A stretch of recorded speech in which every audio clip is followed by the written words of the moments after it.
এই মসজিদে মনে করেন যে 1000 মানুষ বসে আছেন, কথার কথা। এখন একটা ভোটাভুটি করলাম, বিষয় কি? বিষয় হচ্ছে সুদ হালাল না হারাম। বিষয়টা হচ্ছে সুদ মানবতার কল্যাণে উপকারী না ক্ষতিকর।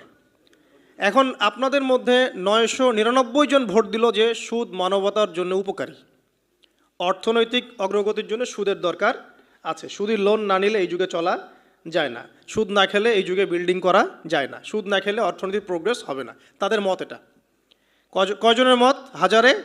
999 জন। তো বেশিরভাগ মানুষ যেহেতু এটাতে ভোট দিল, অতএব এটা সত্য নাকি?